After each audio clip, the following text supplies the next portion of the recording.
Welcome to the Whitwam Wealth Real Estate Podcast. On today's episode, it is a special episode because this is our 100th episode. I'm so glad that you've joined us for the Whitwam Wealth Real Estate Podcast. We've put together some clips from throughout our 100 different episodes that I think will bless you today and help you as real estate investors.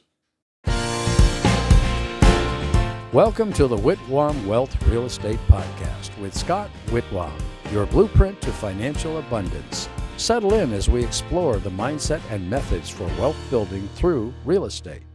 All right, welcome back. Today we're talking about why real estate. And I think the first thing that we need to talk about is that real estate has a function, or it is something that not every investment is, and that is it's a tangible asset. With real estate, you can literally lay your hands on it. You can walk out to a property, you can open the door, you can go up the elevator, whatever the case may be, real estate is a tangible asset. Is be smart. There's two things you can do. You can be smart or you can be risky. And so if we say be smart, what does that really mean? It means don't do something that you don't have any experience in. It's so easy just to say, well, I'm going to wait till the market gets better, or I'm going to wait till the market gets worse. I'm going to wait till this happens. I'm going to wait till that happens. But waiting, it does not help a real estate investor. Real estate investors need to be proactive. You need to figure out what's going on in the market now. You need to start figuring out your positions, where you want to go, what you want to accomplish now. Since this is passive investment strategies that we're talking about, how involved do you get on any given investment project? Since, like I said, it is a passive investment. Well, I am the type of person that I got to see what I'm investing in. I want to look at the property. I want to see what the deal is. I want to know what the terms are right up front. And when I do that, and I feel more comfortable with that, I want to make sure that project succeeds. Talk about wealth building mindset for real estate investing, because a lot of times when I'm talking to people about getting involved in investing, they really haven't developed the way of thinking, the real estate mentality. They haven't even developed a wealth building mentality. A lot of times I have people, and this is true in any industry, it doesn't matter whether it's car buying or whether it's grocery shopping, you get a lot of looky-loos. You get people think, oh boy, I'd like to get involved in real estate. I watched this video or I talked to this person and I think I could do that. But they really haven't taken the time to learn what they need to know in order to be successful. So what is condition credit? A condition credit is where a seller agrees to provide a concession, and in this case, monetary reduction or offset, to an investor due to the condition of the property. Condition credits are very common in all real estate transactions. Someone makes an offer on a home to live in, and during the inspection finds that the roof needs to be replaced. The seller, instead of replacing the roof, will give a condition credit or concessions to a buyer in some amount that is negotiated between the parties. But you got to be aware that very often, a seller may require some upfront payment to cover things like moving expenses, maybe their down payment on a new rental home, storage fees, sometimes some personal or family member loans that they've got to take care of before they can actually convey the house. All of this is negotiable. And the more motivated a seller is, the closer you get to a seller's need to move out. Yeah, I'm so glad that you can make time to be here and work this into your schedule, to be here actually in the podcast studio. I know you had some other obligations and stuff. So let me ask you to get started. Can you share a little bit of experience about your architectural background and experience? Sure. Okay, well, in '92, I was a freshman in high school in Omaha, Nebraska, and that's where I started to learn AutoCAD, which is the software that I use to produce plans and pretty much draw anything I desire, I guess. CAD is a very extensive program, and you can use it for many different trades and fields in the industry. In our area, there are homes of all prices, all levels, with all types of pools due to our climate. I mean, obviously the climate's here most of the year. People can swim and and actually you can add a pool heater and probably swim year round. The one issue that I think is common to ask is about homes with pools. Is it a benefit? Is it a not benefit? What would be the top issues with having a home with a pool for an investor? Yeah, let me tell you about some of the pool issues that you can run into, especially here in Arizona. There's a lot of debris that gets into pools here in the summer. A lot of landscaping around pools will have either palm trees or bougainvilleas. Bougainvilleas are really popular here in Arizona. And we have those big sandstorms they call haboobs, that come through here often. Yeah, and the sandstorms are going to blow a lot of debris in there. Not to mention, we actually get a lot of monsoon-like weather too. We haven't seen it as much the last couple of years, but we still get a lot of rainstorms. That's a lot of wind, a lot of rain, putting more stuff into the pool. And that's going to add more food for algae to want to grow. So in those situations, all of this is contributing to giving more chance for algae to grow in your pool. So you got to stay on top of that in those sort of conditions. Well, let's talk a little bit about the transition, because obviously people were trying to get out of the conventional rentals, moving to short term to maximize profits. Yep. And then we've got massive competition, 60,000 competing properties out there. And they got jurisdictional changes. You got HOAs who are changing all their rules to where you can't rent anything for less than 30 days and all the rest of this. So what was your next transition into then with regards to trying to replace your short-term rental space? So we actually got a call from a colleague, actually Brandon Simmons. Oh, okay. Who knew that we were doing the short-term rentals and was kind of seeing the struggles that were going on. And he said, "Hey, I think you need to talk to this guy. His name is Ellis. He works for Pad Split, and he has to do with co-living." And so Brian and I, when we first heard about it, we were like, co-living? What is this? Yeah, I still am a strong person. I mean, you can't be in business and not be a strong person. No. But my motivation is not all about what can I get from you. Yeah. But it's how can I help you? Because if we help each other. Yeah. And that's why I look at when I'm doing business, whether I'm doing a flip, whether I'm buying a home, how many times have I gone in and somebody's getting ready to go into long-term care and they've got to sell this home and it's just a disaster. Mm-hmm. I mean, the whole situation. Majority of our homes. Yeah. So now I'm looking at how can I help you? This is the last financial thing you're going to get in your life. I'm not looking at how can I get this thing for $50,000 that's worth $500,000. I'm thinking, how can I pay you so that you can get what you need in order to have the money you need in order to go into your care home that you need to, and still be able to provide my employees to be able to make a profit so they get paid and the company makes a profit.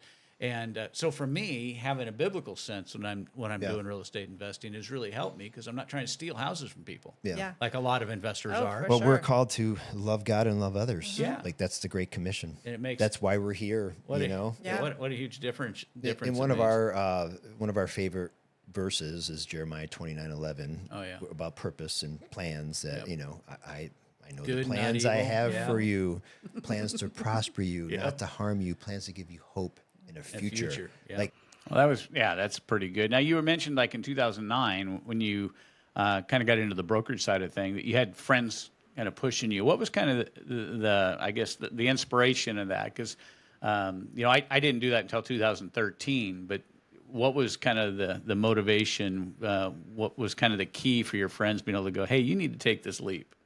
Well, there was a couple of things. I mean, one was the people that knew me, that believed in me, really even before I could see the big picture. They could see some of the qualities they would describe, like my integrity and my follow through, and those were segments in my space that were not very prevalent. A lot of agents and brokers and companies were cutting corners and telling half truths about this and that, and I just knew on the inside of me the way I've been raised, and with the faith that I have on the inside, there's just a better way.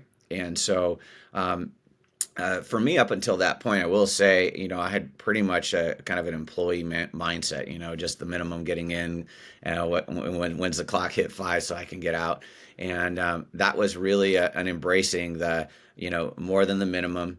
and then sticking to the values on the inside of me, which is part of what kind of pushed me towards taking that step towards launching on my own. There's also a lesson learned about the importance of making hard decisions.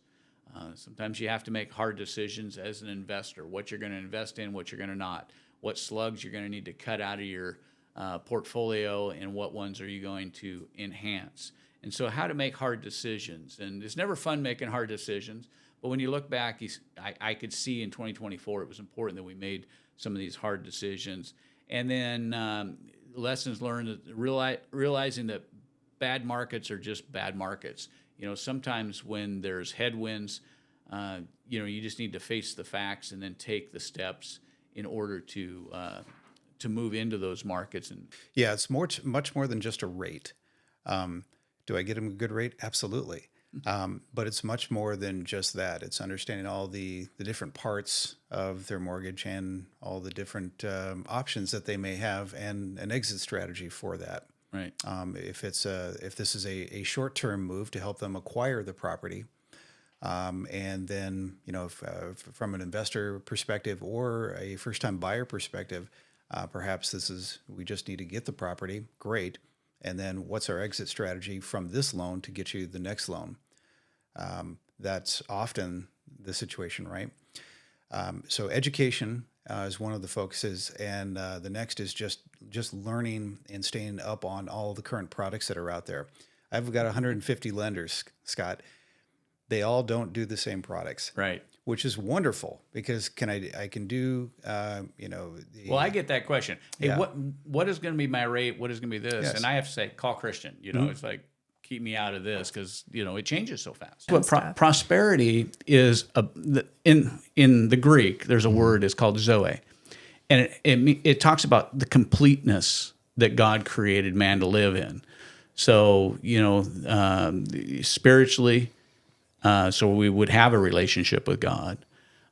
Physically, that we would be able to live a long, healthy life. And when you follow good dietary rules, you live healthier, Yeah. longer, and then financially, and it's not about, from my perspective, it's not about accumulating all I can, but it's accumulating enough to meet all of my needs so that I have enough left over to meet the needs of others around me. And that's what prosperity is. And what happens is we get one of these things out of balance. Mm-hmm. You get it out of balance in the health area, you get it out of balance in the relationship area, you get it out of balance somewhere along the way. And then what happens is it starts to bring you every day closer to that day of disgust, because at some point it's going to get so out of balance that you're going to hit rock bottom in some area. For sure. And you think about it, and it's going to affect different people different ways. Right. If whether it's irritability or it's illness inside your body, if you're completely out of balance based on those, your spirituality, your financial, your relationships, your physical, all of that, like something's going to go askew, and you're going to get to the point that you're like, I can't handle this. My body can't handle this. And whether it's being sick, or I don't want to say a cancer or anything, but dealing with depression or something like that, that can be just because you're out of balance. But they all come from that. Yeah. Cancer, they have proven that there's some imbalance. Well, we moved to Arizona. And I got out here in 2009. The rest of the family got here in 2010. I was out here a few months before them. And then I found this podcast called the Flip to Freedom Podcast. And on there was a guy named Sean Terry. And I found out that Sean Terry was local here in Phoenix. To kind of let you know how long ago this was, I had a BlackBerry. Oh, my goodness. So I was listening to this podcast on my BlackBerry. Met up with Sean, got to know him, and got into wholesaling. My first wholesale deal was a deal that I actually did with Sean Terry. And what was great about that, I remember he sat down and told me I need to write down my goal, what my goals are and stuff like that. One of the goals I wrote down on a little index card was I wanted to make $5,000 in the next 30 days, using wholesaling. Right. And I made $5,500 the day after that goal. It was actually the day after my birthday. So made my first wholesale deal in 2010. Did several deals back and forth while I was working full time at Wells Fargo back then. And later on, Sean called me up and asked me to come work for him. And Worked for Sean for about 5-6 years doing dispositions, acquisitions, and I was a COO of the real estate company. And then I went into coaching and had my own real estate company. So Sean and I did coaching together.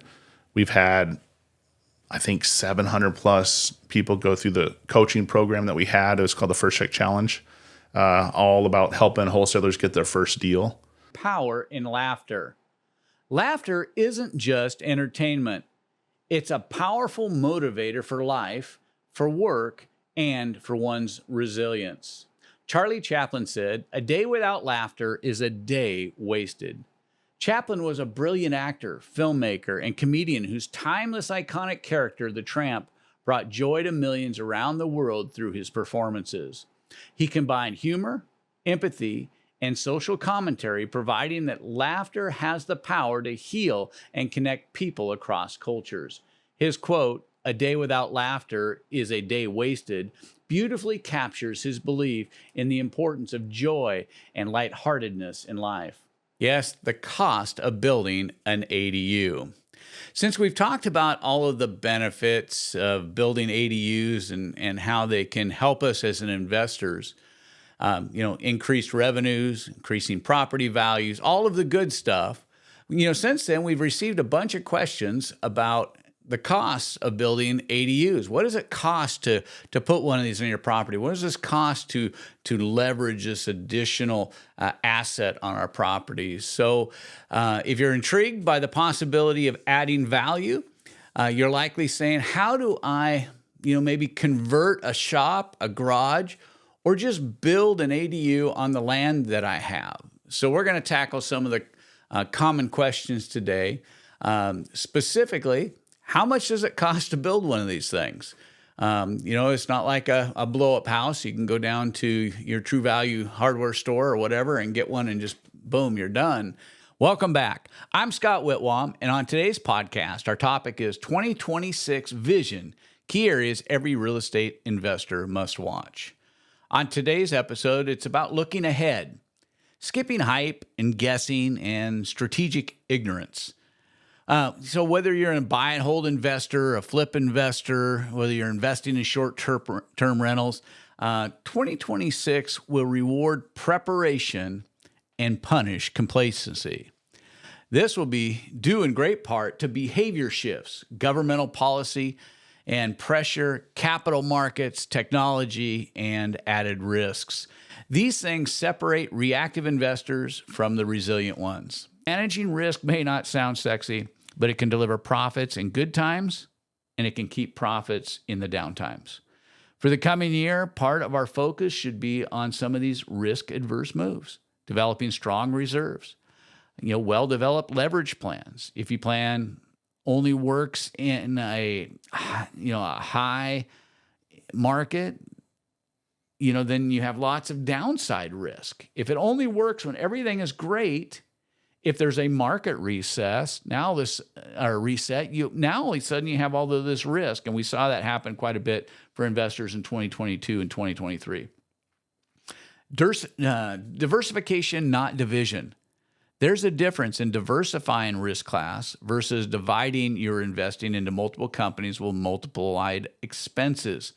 So sometimes when we talk about diversification, people think, well, that just means that you add another division and now you've got duplicate costs and expensive. But if we can just diversify it and build it into the same framework we are so that we can create revenues from a similar source, then I think that it brings our profitability up and it can help hedge against certain downturns within this market that we're in, real estate investing market that we're in, and always have good exit strategies and consider this with regards to multiple market conditions. What would my exit strategy be if the real estate market is at its best? And what would my exit strategy be if the real estate market is its worst? And for years, I've been going into investments like that and making sure that we had downside coverage in addition to having upside goals. So the one thing that always stays consistent is that there will always be change. So remember the what if. What if interest rates go higher? What if the rental market flattens? What if leverage tightens or you need to get out of a property fast? See, wise investing is planning for survival than having a plan that operates at scale. So for 2026, let's pay attention to the details that other people ignore. Adapt faster than the market. Work on building an investing business, not just a portfolio. Hey, I want to thank you for listening. If you found today's episode interesting, be sure to subscribe, leave us a review, and share it with another investor who could use to hear this information. That's all for this episode. Thanks for joining the Whitwam Wealth Real Estate Podcast. Be sure to check out our previous episodes on real estate investing topics. I'm glad you're part of our growing real estate community. You can always find the Whitwam Wealth Real Estate Podcast on Apple Podcasts, Spotify, iHeart Podcasts, YouTube, or wherever you enjoy listening to podcasts. This is Scott Whitwam. Be sure to join me on our next episode of the Whitwam Wealth Real Estate Podcast, where we're wealth building through real estate.